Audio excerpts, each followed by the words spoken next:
네, 오랜만에 나온 김정숙 여사 얘기입니다. 팔짱은 기본. 사실 이게 경상도 사나이인 문재인 대통령과 이 부인이 이렇게 이 연세에 팔짱 끼는 장면이 사실 많지 않은데 유독 팔짱 끼는 걸 좋아하는 김정숙 여사인 것 같습니다. 영상으로 준비했습니다.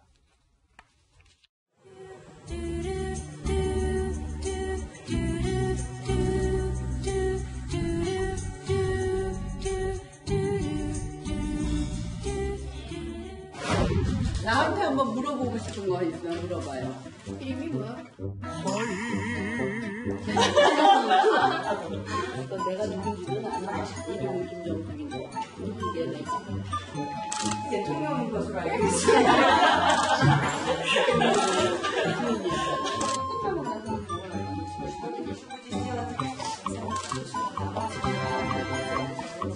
색깔이 밑으로 빨간 색깔이 위로 와. 이거가 한국의 깃발은 원래 이거는 하나 둘 셋은 이게 러시아 깃발의 색인데 한국은 여기에 파랑이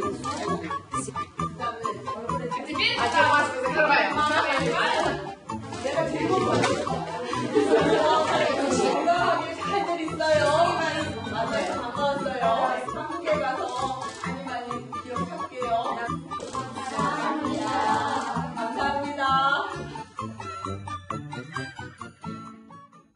네, 이 러시아에서 고려인 이 아이들을 만난 장면인데 아이가 이름이 뭐야 이렇게 반말을 해서 굉장히 당황했을 만한데 잘 대처하실 것 같아요.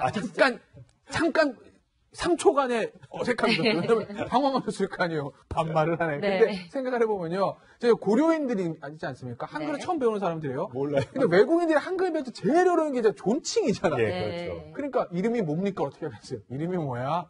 영어로 하면 굉장히 What's your name인데 이름이 뭐야? 그러니까 이제 이 여사님이 잠깐 당황하시다가 나 김종숙인데 이렇게 김정숙, 얘기를 한 네. 건 아니겠습니까? 굉장히 화면을 보면요, 이게 김정숙 여사가 나올 때마다 느끼는 거지만 굉장히 자연스러워요, 저게. 네. 그러니까 저 대본 있는 것도 아니고 꾸미는 것도 아니고 어떤 현장에 가서 즉석의 상황이 벌어도 굉장히 자연스럽고 친근함이 묻어나오기 때문에 그래서 아마 국민들로부터 좋은 평가를 받고 있는 건 아닌가 싶습니다. 근데 김정숙 여사만 저기서 이제 집중이 됐는데 사실 저기 나와 있는 아이들이 고려인 4세 뭐 이렇게 네. 후손들이잖아요. 굉장히 슬픈 역사를 가지고 있는 우리 민족들인데 일제시대 때 그 이북에 북방부에 있다가 일제 수탈 때문에 연해주로 이사를 갔다가 네. 연해주에서도 또 소련 공산당한테 밀려가지고 중앙아시아로 강제 이주를 당하고 정말 탄압의 역사를 굉장히 오래 겪었던 슬픈 우리 민족들인데요. 어쨌든 4세, 5세들 만나가지고 우리 대통령이 이만큼 국위가 성장한 상황에서 저렇게 격려한 자리를 갖고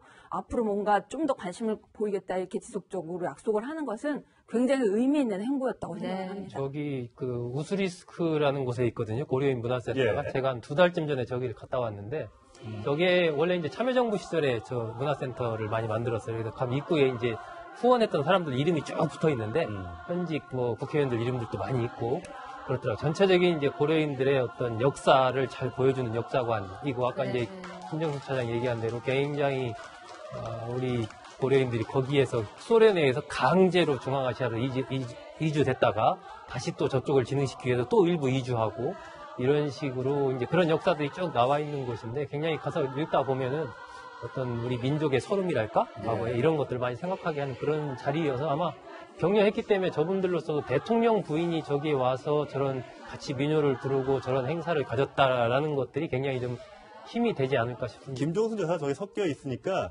잘 모르겠어요. 누가 김종숙인지 그만큼 이렇게 동화돼서 하는 모습이 영부인으로서 굉장히 소탈한 모습을 국민들이 그래서 아마 굉장히 반기는 것 같고요. 근데 저는 굉장히 의미가 있다고 생각하는데요. 이번에 이제 푸틴 대통령하고 만나가지고 북한 핵 문제 어떻게 대처할 것인가 이건 마땅한 해결책을 찾지는 못했지만 동강 정책이든 이렇게 해서 나름 이제 경제 정책을 만들어가는 데 있어서는 뭐 초석을 다졌다 이런 평가도 좀 좋은 평가가 나오고 있거든요. 근데 우리가 이제 중국과 경제 협력을 하고 하는 과정에서 조선족들이 굉장히 큰 역할을 했잖아요. 한인들이. 네.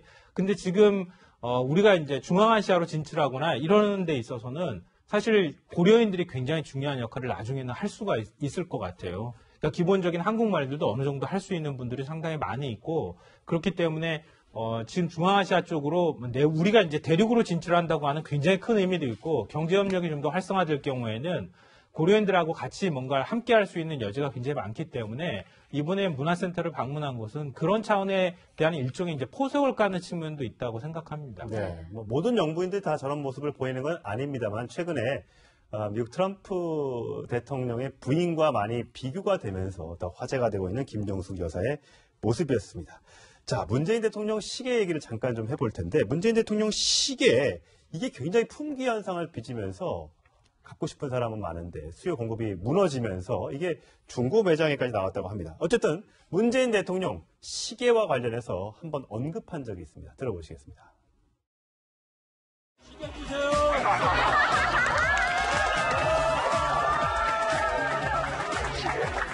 근데 시계는 전화기 못 받았어요. 예. 자, 또 다른 질문. 네, 저 장면이 다른 곳이 아니라 바로 청와대 직원들과 이 문재인 대통령이 만난 장면인데 시계가 얼마나 없으면 문재인 대통령도 없고 직원들도 다 갖고 싶어 하는데 못 갖는다고 지금 해요, 수정석 국장님. 네, 이제 이 정도 총무비서관이 저걸 담당을 하고 있죠. 네. 한 달에 한 뭐 1000개 정도 이렇게 생산을 하면서 주로 어떤 이제 청와대로 초청하는 국가 유공자들이라든지 이렇게 딱 매뉴얼을 만들어서 이분들에게만 이 시계를 줘야 된다라고 딱 이번에 이제 만들었더라고요. 네. 사실 이 시계가 과거 정권 때 보면은 굉장히 일종의 이제 어떤 로비의 상징이라고 할까? 그런 부분으로 된 부분이 있고 많은 사람들이 이 시계를 갖고 나도 대통령한테 이거 받았다고 자랑하고 다니면서 그렇습니다. 예. 사기도 치고 막 예. 사건 사고가 많았던 그런 소품이 시계였는데 아마 그렇기 때문에 그 청와대가 좀 관리를 철저히 해야 되겠다라고 해서 누구한테 줄 것인지 이런 걸 정해 놓다 보니까 정작 이제 그걸 좀 받고 싶어하는 사람은 굉장히 많거든요. 네. 이제 정치권에서 뭘 좀 선거운동에 공을 세웠다라고 하는 사람은 그 지금 시계 좀 하나 구해줘 이런 민원을 굉장히 많이 받아요. 예. 그러면은 그것을 딱 구해서 딱 줘야 이 사람이 면이 딱 쓰는 건데 그렇죠. 이 사람은 요새 어려워 그러면 아니 시계 하나도 못 구해? 뭐 이렇게 되면 지난해 뭐 이렇게 나오는 예, 거죠. 그 실세라더니 뭐 아닌가 봐. 뭐 이제 이렇게 되기 때문에 사실 그런 부분에서도 민감한 좀 그런 게 있어서 구하려고 하는 민원은 많은데 그러다 보니까 아까 이제 문재인 대통령도 나도 못 받았습니다. 네. 이렇게 얘기하면서 이 부분을 좀 관리를 철저히 하고 있다라는 얘기를 하는 것 자, 같습니다. 심차장 그러다 보니까 저렇게 중고나라에 삽니다라는 게 엄청 올라와요. 저렇게 네. 사고 싶다. 비싼 돈을 주고라도. 그러다 보니까 이게 값이 뭐 천정부지로 올랐나 봐요. 네, 그렇습니다. 지금 올라와 있는 그런 시계들이 워낙 수요가 많은데 공급은 적다 보니까 뭐 60만 원에도 하나에 팔린다고 하고요. 이게 한 개 원가가 4만 원이라는데. 네, 뭐 77만 원에 100만 원. 사겠다고, 100만 원에 사겠다고 한 분도 있고. 네. 어쨌든 문재인 대통령의 어떤 아주 적극적인 지지층, 콘크리트 지지층이 있지 않습니까? 그 분들을 중심으로 저런 거래들이 정말 온라인에서 뭐 많이 이루어지는 것 같고요. 저도 사실 전직 대통령의 시계를 하나 갖고 있긴 한데, 네. 어디다 내놓기가 약간은 지금 그런 상황이에요. 기념으로 일단 갖고 있습니다. 기념으로 지금 어디 있는지 모르겠는데 아무튼 저 시계를 아마 문재인 대통령도 청와대 출입 기자들한테 취임 100일을 기념해서 뭐 이렇게 선물로 줬다고 해요. 예. 근데 그 출입 기자들도 그 시계를 정말 잘 소장하고 있으면 퇴임 때 과연 얼마까지 값이 갈지 예. 네. 비례하지 않을까 싶습니다. 네. 그러니까 지금 너무 이게 지나친 가격으로 판매하는 사람들에 대해서는 경찰이 수사도 할 수 있다는 방침이에요. 그러니까 이것 때문에 일종의 이제 사기 사건이 자꾸 일어나는 거예요. 네. 나 대통령 시계 갖고 있는 사람인데 뭐 이런 게 일종의 이제 증표 같은 게 되잖아요. 대통령하고 친한 사람이라고 하는 그런 사건들이 자꾸 발생하고 하니까 그리고 또 이제 가짜로 그걸 사겠다고 하는 사람도 생기기도 하고 가짜로 또 시계를 만들어서 파는 사람도 생기기도 하고 예. 네. 이제 그런 것 때문에 일종의 이제 그런 사건이 일부 이제 포착이 되고 하니까. 가끔 왜냐면 그러니까 사겠다고 해놓고 돈 입금하면 안 보내주고. 예. 이번에 또 많아요. 실제로 또 그런 일도 있었다고 예. 하고요. 그러니까 대통령 시계에 대한 인기가 지금 뭐 문재인 대통령의 인기는 상당히 높은 수준이니까 예. 네. 그걸 비례해서 갖고 싶어하는 사람들이 많으니까 그걸 또 역으로 이용하려고 하는 사람도 많다는 사실을 잊지 마셔야 될 것 같고요. 예. 그리고 지금은 아직 몇 개 안 뿌려졌기 때문에 팔겠다고 나서는 사람이 실제로는 거의 없습니다. 그렇기 때문에 지금 팔겠다고 내놓은 물건이 실제 물건인지 아닌지 확인하셔야 될 것 같아요. 조심하시는 게 좋을 것 같습니다. 네. 문재인 대통령 시계로 사건 사고에 휘말리는 일은 없어야겠습니다.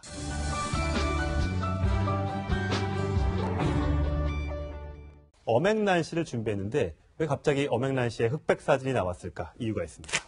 자, 나를 톱스타로 만들어 주신 분, 영화 감독이 어제 별세를 했습니다. 자, 이분을 잘 아실 것 같은 김기덕 감독인데요. 요새 우리가 많이 알고 있는 그 김기덕 감독이 아닌 과거에 64년에 어맹란 신성일 역할의 영화 맨발의 청춘을 감독했던 김기덕 감독이라면서요. 네, 맞습니다. 저도 사실 맨 처음에 헷갈렸어요. 그 김기덕 감독이라고 해가지고 이렇게 쫙 이렇게 순위가 올라오는데 이 진짜 내가 알고 있는 김기덕 감독이 맞나 그래서 네. 저도 이제 확인을 해봤는데 많은 분들이 아마 헷갈리실 것 같아요. 지금 맨발의 청춘이라고 하는 대표작을 만들기도 했던 그런 이제 김기덕 감독이고요. 예전 분이시죠. 1960년대 이제 한국 영화계를 주름 잡았던 영화들. 뭐 지금 용사는 살아있다, 대괴수 용가리, 예, 그리고 대괴수 사당의 용가리. 눈물. 근데 이게 보시면 아시겠지만 영화가 그 어느 한 곳의 장르가 이렇게 편중돼 있지 않아요. 그러네, 되게 다양한. 이제 다양한 영화를 다 제작할 정도의 어떤 영화적 연출 능력들을 갖고 계셨던 분이라고 볼 수 있고요. 1960년대에는 우리나라 영화가 한창 이렇게 막 꽃을 피우기 시작했던 시점이었거든요. 그 한 10년 정도 좀 더 지난 기간을 거의 풍미했을 정도로 히트 영화를 계속 이렇게 내놨던 그런 대단하십니다. 분입니다. 예. 네, 이 김기덕 감독의 대표작 어멜란시가 나온 맨발의 청춘인데요. 영화 장면 보고 오시겠습니다.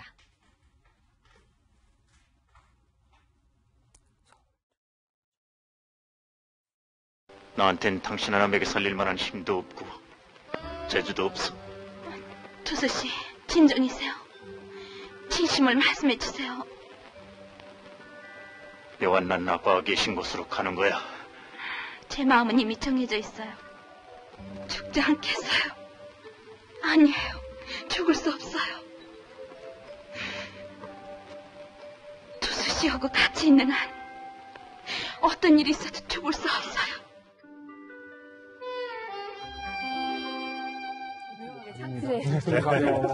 예.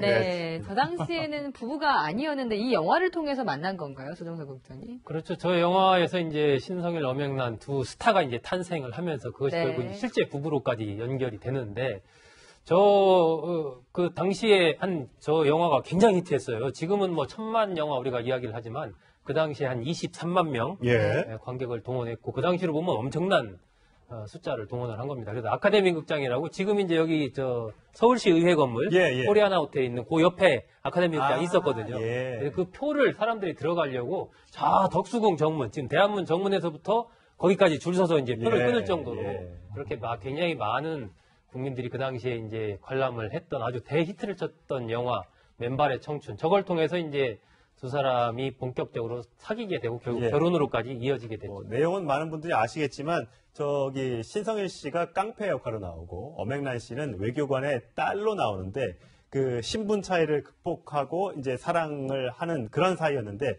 결국은 끝내 비극적인 결말로 스스로 목숨을 끊는 결말로 나타나서 이제 당시에는 굉장히 파격적인 영화로 꼽혔습니다. 일단 김기덕 감독이 저 영화를 만들었는데 어맹란 씨가 그래서 저 관련돼서 회고를 했습니다. 내 영화 인생의 디딤돌이 되어줬고 톱스타로 만들어 주셨던 분이다. 신성일 씨와 내게는 인생의 은인 같은 분이다. 이렇게 동아일보에 얘기를 해왔습니다. 물론 뭐 김기덕 감독은 저 영화 등등을 찍으면서 굉장히 어려움도 많이 겪었다고 합니다. 당시에 내용이 또 파격적이었기 때문에 당시에 뭐 그랬다고 하네요. 시나리오도 없었고 뭐 다음날 이게 뭐 지금처럼 영화가 감독이 모든 것이 딱딱 스텝들도 많고 준비 과정을 거쳐서 만드는 게 아니라 정말 지금으로 따지면 정말 대충 만들었던 그런데도 저렇게 훌륭한 작품을 만들었던 걸 보면 고 김기덕 감독이 굉장히 천재성이 있는 것이 아닌가.